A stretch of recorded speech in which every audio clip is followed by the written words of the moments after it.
One moment, I was grilling ribs for my family on the 4th of July. The next, a cop on a power trip unwittingly exposed my quiet suburban life to a global conspiracy. The smell of hickory smoke and my signature brown sugar rub hung in the air like a promise of good things to come. It was the 4th of July, a perfect Saturday afternoon, and my backyard was the epicenter of joy for my entire neighborhood. Kids were running through the sprinkler, my wife Sarah was laughing with her sister on the patio, and my brother Jamal was arguing with my cousin about whether Stevie Wonder was a better songwriter than Marvin Gaye. On the grill, two massive racks of ribs were reaching that perfect fall-off-the-bone state. This was my sanctuary. My name is Marcus, and I'm a senior data analyst. I live a quiet life, I pay my taxes, and I pride myself on two things, my family and my barbecue. The first sign of trouble wasn't the siren. It was the way the music just stopped. Jamal, who was DJing from his phone, looked up with a frown. Then we saw it. A single police cruiser parked crookedly at the curb, its lights flashing silently, painting streaks of red and blue across the smiling faces of my friends and family. A lone officer stepped out. He was a tall man, built like a fire hydrant, with a thin, disapproving mustache that seemed permanently curled into a sneer. His name, according to the tag on his uniform, was Miller. He strolled through my open side gate like he owned the place, his hand resting casually on his service weapon. The laughter died down, replaced by a tense silence. The only sound was the sizzling of the ribs and the hiss of the sprinkler. "Afternoon," I said, wiping my hands on my apron. I made sure to keep my palms open and visible. "Is there a problem, officer?" "Could be," he said, his eyes scanning my backyard not like a peacekeeper but like a predator surveying its territory. He ignored me and looked past my shoulder at the 30 or so guests. "Getting a little loud back here, wouldn't you say?" I glanced back. The music had been Motown classics, not loud gangster rap. The kids were shrieking with joy, not fighting. "It's the 4th of July, officer, just a family get-together. I can ask my brother to turn the music down if it's bothering someone." "It's bothering the city ordinance, that's who it's bothering," he said, his gaze finally landing on my prize smoker. "And that's not your only problem." He pointed a thick finger at the grill. "That thing is too close to the fence line, fire code violation. You know how fast a dry wooden fence can go up in flames." I looked at my grill. It was a good 5 feet from the fence, the same spot I'd used for a decade. Every neighbor on the block had a similar setup. "Officer, with all due respect, it's perfectly safe. I've been grilling here for years." "For years?" he interrupted, a smug little smile playing on his lips. "So you're admitting to habitually violating city fire codes. That's interesting." My brother Jamal took a step forward. "Hey man, he's not admitting to anything. It's a barbecue. Lighten up." Officer Miller's head snapped towards Jamal. "You need to stay out of this, and it's officer, not man." His tone was sharp, laced with an authority he clearly enjoyed wielding. He turned back to me. "Look, I'm going to make this real simple for you. You're going to shut down this illegal gathering, you're going to extinguish that fire hazard, and you're going to have all these people clear out. Now." My jaw tightened. "You're shutting down my family's 4th of July party because my grill is, what, a few inches too close to a fence?" "I'm shutting it down because I said so," he snapped. He unhooked his radio. "I can call in a few more units, and we can start writing citations for public nuisance, code violations, maybe even disturbing the peace if you want to keep that tone with me. It's your call." The joy had been sucked out of the day. The kids were huddled by their parents. Sarah was looking at me with wide, worried eyes. This wasn't about a noise complaint or a fire code. It was a power trip. He saw a large gathering of black people having a good time, and he decided to crush it. I had two choices: escalate and risk my brother, my friends, even myself getting arrested, or swallow my pride and submit to this humiliation. With a heavy heart, I chose my family. "All right," I said, the word tasting like ash in my mouth. "All right, we'll shut it down." His sneer widened into a triumphant grin. He stood there, arms crossed, as I had to tell my own family that the party was over. He watched as I took a pitcher of water and poured it over the hot coals, the hiss of steam sounding like the day's last dying breath. The beautiful ribs, now just a soggy, ruined mess. He made my guests leave one by one, watching them go as if they were convicts in a perp walk.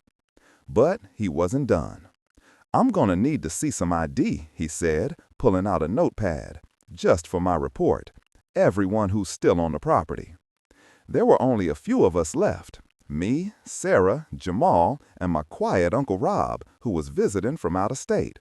Rob was my dad's old army buddy, a man of few words who had always been a fixture in my life.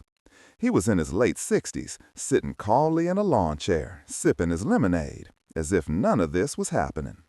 One by one, we handed over our licenses. Miller scribbled our details down, taking his sweet time. When he got to my Uncle Rob, simply passed him his wallet-sized ID without a word. Miller took it, glanced down, and then froze. The smug, arrogant mask on his face just disintegrated. The color drained from his cheeks. His eyes darted from the plastic card in his hand to my uncle's calm face and then back to the card. He swallowed hard, a nervous twitch starting in his eyelid. "Sir," Miller stammered, his voice suddenly 2 octaves higher. He handed the ID back with a trembling hand, as if it were radioactive.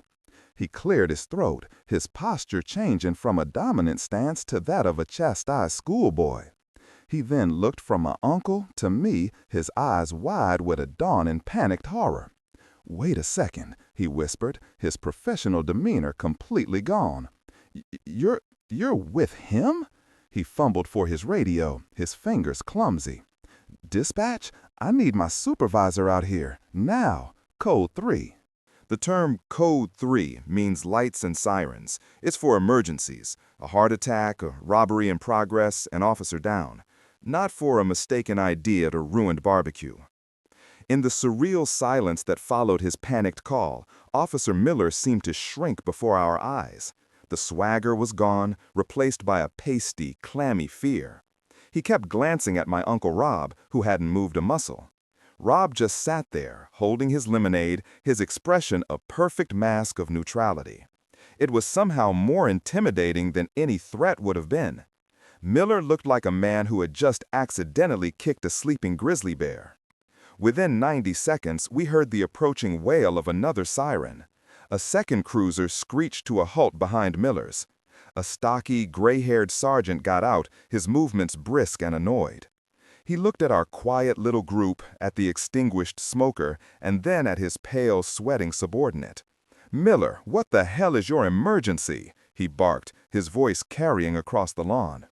Miller scurried over to his supervisor, speaking in a low, frantic whisper. We couldn't hear the words, but we could see the gestures. He pointed at my uncle. He made a gesture like he was holding a small card. He swiped his hand across his own neck in the universal sign for, "I'm finished." The sergeant's expression shifted from annoyance to disbelief and then to a grim seriousness. He looked over Miller's shoulder, his eyes locking on to Uncle Rob. He held the gaze for a moment, then gave a short, almost imperceptible nod. The sergeant walked over to us, leaving Miller trembling by the patrol car. His entire demeanor was different. He was professional, his eyes tired but sharp. He stopped a respectful distance away. "Folks, my name is Sergeant Davis. I'm Officer Miller's watch commander." He looked directly at me. "I want to apologize for my officer's conduct here today. There was no cause for this kind of response." Then he turned his full attention to my uncle. "Mr. Henderson," he said, the name sounding formal and heavy. "On behalf of the entire department, I am profoundly sorry. This should not have happened." Uncle Rob finally looked up from his lemonade. "No, Sergeant," he said, his voice calm and even. "It should not happen." There was an authority in his tone that I had never heard before.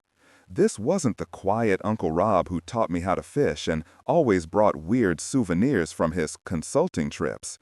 This was someone else entirely. Jamal and Sarah just stared, their mouths slightly agape. What was on that ID? Jamal finally whispered, unable to contain himself. Sergeant Davis looked uncomfortable. That's not for me to say. He turned back to Rob. Sir, I can assure you this incident will be dealt with immediately. Officer Miller's badge and weapon will be taken pending a full internal affairs investigation. His actions were outside the bounds of departmental policy and basic human decency. Miller, who had crept closer, overheard this. A choked gasp escaped his lips. Sergeant, I didn't know. It was a noise complaint. The grill. Shut your mouth, Miller, Davis snapped without looking at him. You've done enough damage. He looked back at us, his face a mask of weary professionalism. Again, my apologies for your ruined holiday. Is there anything else we can do for you this evening? I was about to say no, to just get them out of my yard and out of my life, but Uncle Rob spoke first. A copy of the incident report, unredacted, and Officer Miller's full service record, on my desk by Monday morning. It wasn't a request. Sergeant Davis didn't even blink. Yes, sir, it will be there. He gave another short nod, turned on his heel, and marched back to his car. He gestured sharply for Miller to follow, and the two of them left as quickly as they had arrived, leaving a gaping silence in their wake. For a long moment, nobody spoke. The only sound was the faint pop and sizzle of the dying embers I had drowned. My ruined ribs sat on the grill grate, a sad monument to a perfect day that had been stolen from us. Finally, Sarah turned to my uncle. Rob, what in the world was that? Who are you? Uncle Rob let out a long, slow sigh. He finally less like a government operative and more like the man I knew, tired, a little sad. He took a sip of his lemonade, then set the glass down deliberately on the small patio table beside him. He pulled his wallet out again, and this time he tossed the ID card onto the table for all of us to see. It wasn't a driver's license. It was a simple, laminated U.S. government card. It had his photo, looking younger and harder than I'd ever seen him. Below his name, Robert Henderson, were just 4 words that made the air go cold. Central Intelligence Agency. Directorate of Operations. Jamal whistled low. Uncle Rob, you're a spy? Was, Rob corrected gently, retired, a long time ago. I live a quiet life now. He looked at me, his eyes holding a new, unfamiliar weight. What does that mean? I asked, my heart starting to pound a new rhythm of anxiety. The incident with the cop was already fading, replaced by a much larger, more terrifying question. Uncle Rob leaned forward, his voice dropping low, pulling us into a tight circle of conspiracy in my ruined backyard. That officer wasn't here because of a noise complaint, Marcus. That was a pretext. Someone flagged my name on a travel manifest when I flew in to visit you. They sent a local patsy to poke the bear, to see if it was really me. He paused, and his next words landed like stones. I'm sorry to bring this to your door, son. I truly am. But they found me. And now that they've seen me with you, they're going to be looking at your family too. The words hung in the humid evening air, thick and suffocating. They found me. It wasn't just about a racist cop anymore. Officer Miller wasn't the predator. He was the bait. And my family, my quiet suburban life, my meticulously manicured lawn, it was all now part of a trap. Sarah gripped my arm, her knuckles white. Jamal, for the first time in his life, was utterly silent. My mind was racing, trying to connect the dots. The uncle who sent postcards from places like Vienna and Istanbul, who spoke a little too much Russian when he thought no one was listening. The consulting trips for a nondescript import-export company. It all clicked into place with a sickening thud. Who, I finally managed to ask, my voice a dry rasp, who is they? Uncle Rob's face was grim. He picked up his ID card, turning it over in his weathered fingers. Let's just say some people from my old life hold grudges. Very long, very patient grudges. When I left the agency, I didn't exactly leave on good terms with everyone. Some files went missing, some operations went sideways. Some very dangerous people went to prison because of work I did. And some of those people have friends on the outside, powerful friends.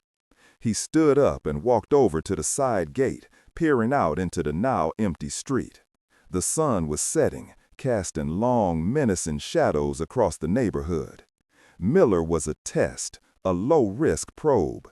They sent a uniformed officer on a bogus call to see what would happen. If I was just some old man, I'd argue, maybe get arrested, and that would be the end of it. But I used my credentials. I had to. It was the only way to de-escalate without a physical confrontation. In doing so, I confirmed who I am. I lit the beacon. So what happens now? Sarah asked, her voice trembling slightly. Are we in danger? Now, Rob said, turning back to us, his eyes hard as flint. We move. We act like nothing is wrong for the rest of the evening. We clean up this mess. We smile at the neighbors if they look out their windows. But as soon as it's dark, you're gonna pack a bag. Just the essentials. We need to be gone before morning. Gone? The word didn't compute. Gone where? This was my home, the house Sarah and I had saved for, where we were planning on raising children. The thought of abandoning it, of running from some shadowy threat from my uncle's past, was inconceivable. Uncle Rob, this is insane. We can't just leave. We have jobs. We have lives here. You had a life here, he corrected, his tone leaving no room for argument. That life ended the moment Officer Miller ran my name. They now know I have a family. They know I have a nephew named Marcus, who works in data analytics, and a wife named Sarah, who's a school teacher. You're not just family anymore, Marcus. You're leverage. They will come for you to get to me. The cold reality of his words washed over me. This wasn't a spy movie. This was my life. The fear that had been a low hum in the back of my mind now roared to life. Every passing car on the street outside sounded like a threat. Every shadow seemed to hold a hidden figure. As twilight bled into night, we followed his instructions like automatons. I cleaned the grill, my hands moving mechanically as I scraped away the remnants of our ruined feast. Sarah and Jamal gathered the empty plates and cups, the festive red, white, and blue napkins looking tragically out of place. We worked in near silence, the unspoken terror of fifth member of our party. Later, inside, Rob sat at my kitchen table, which had suddenly become a command center. He was on his phone, not talking, but sending a series of rapid, encrypted-looking text messages. My laptop was open in front of him. Marcus, I need you to do something for me, he said without looking up. Your work, data analytics, you're good with patterns, right? Finding needles in haystacks? Yes, I stammered. It's what I do. Good. He slid the laptop over to me. On the screen was a string of alphanumeric code. That's an old agency account number. It's been dormant for 15 years. I need you to find a ghost in that machine. There will be a single transaction, probably from an offshore shell corporation, that doesn't fit the pattern.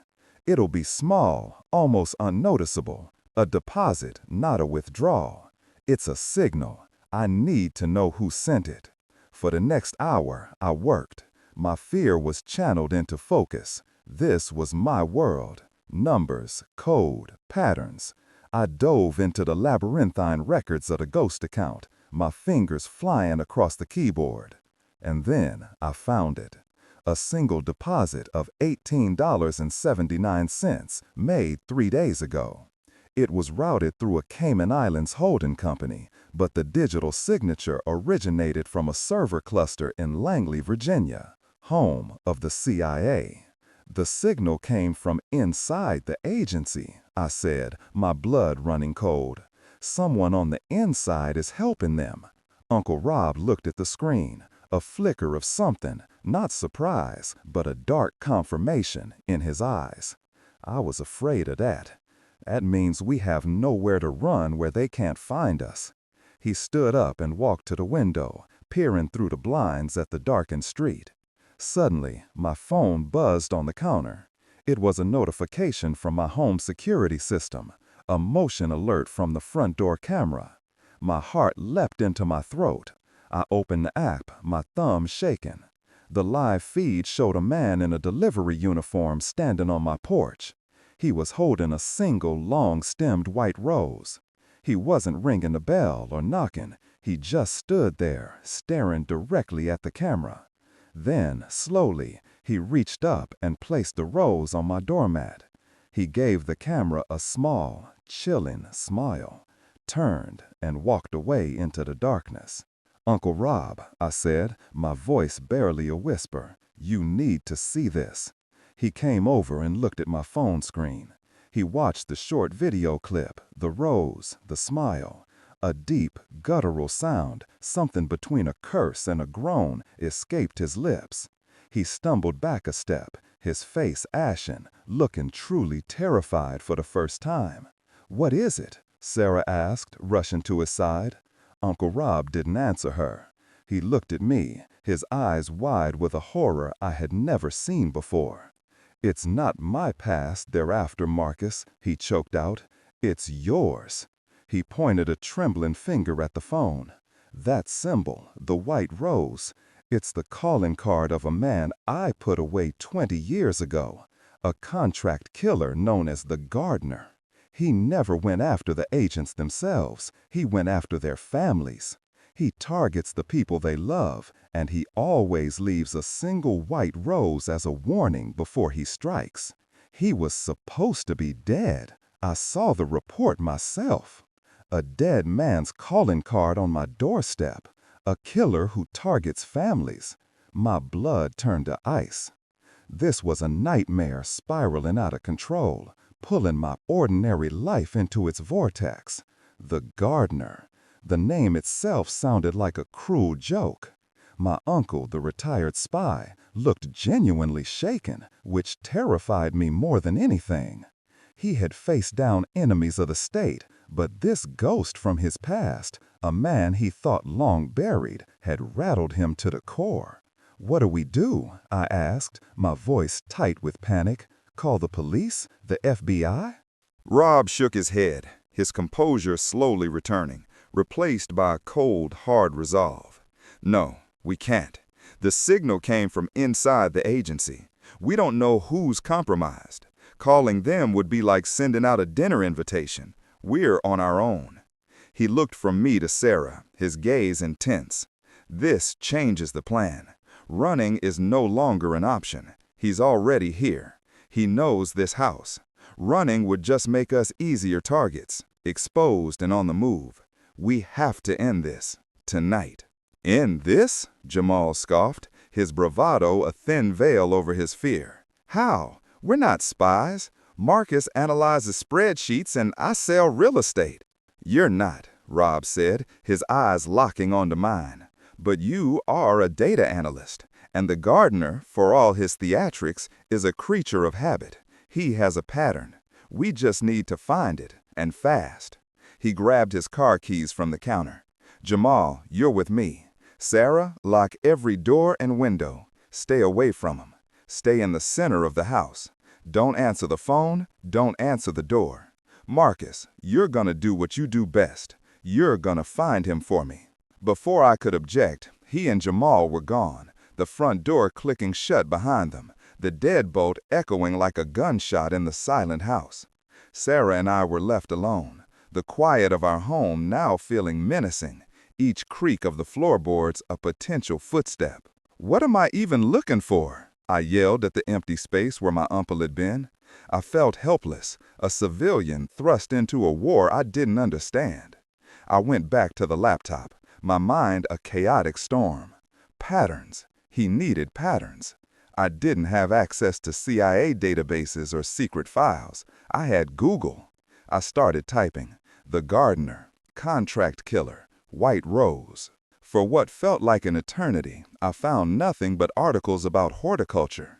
But then I stumbled upon a series of encrypted old-school message boards, digital ghost towns from the early days of the internet, frequented by conspiracy theorists and ex-intelligence junkies.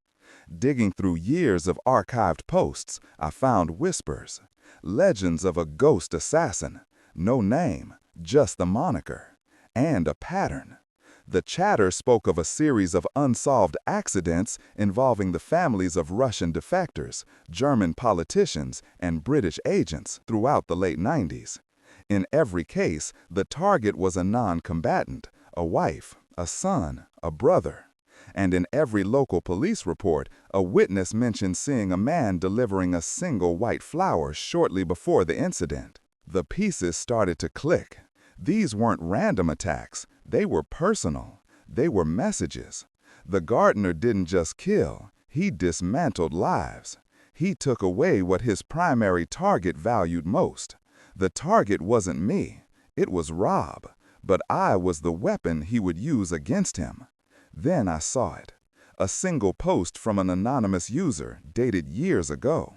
It detailed the gardener's supposed methodology. He never uses the same method twice, but he always returns to the scene. He watches. He savors the fear before the strike. He becomes a part of the landscape.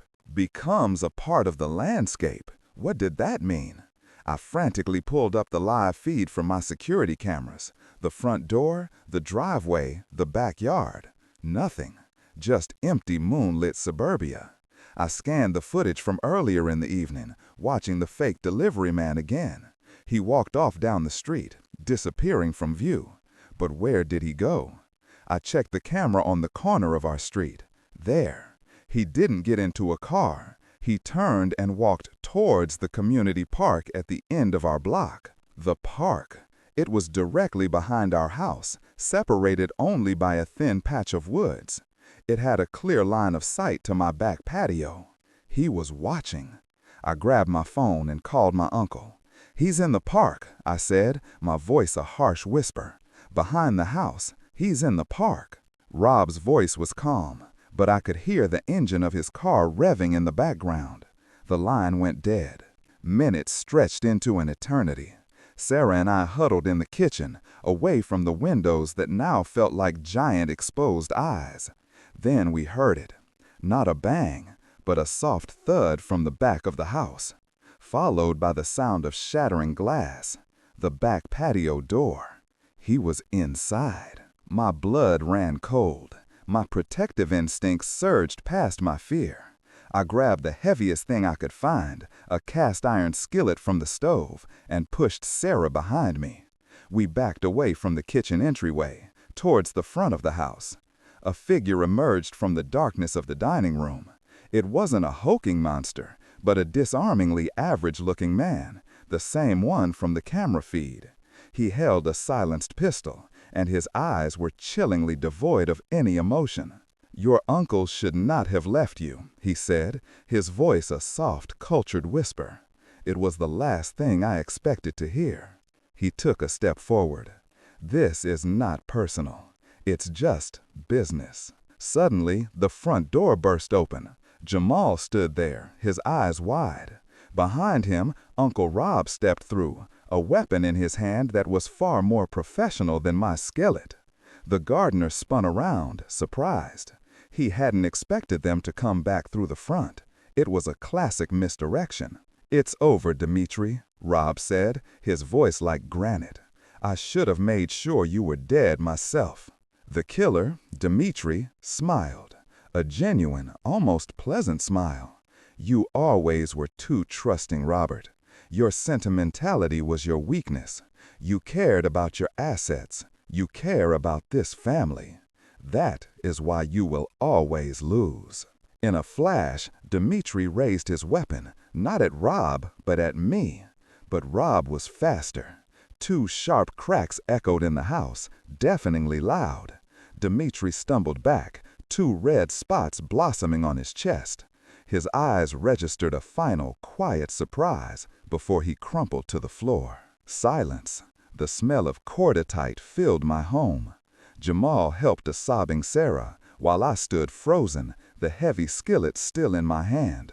Rob walked over to the fallen assassin and checked for a pulse. He shook his head. He looked at me, his face etched with 1,000 years of weariness. "The business with Miller will be taken care of," he said softly. "His career is over. The internal investigation will expose the mole who sent him. They'll bury this so deep no one will ever find it. You will be safe, I promise." He was right. In the weeks that followed, Officer Miller was quietly discharged. We heard through the grapevine that he was facing federal charges for illegal use of law enforcement databases. Our lives slowly returned to a fragile kind of normal. But something had irrevocably changed. My quiet suburban sanctuary had been violated, the illusion of safety shattered. I still loved my family, and I still loved my barbecue.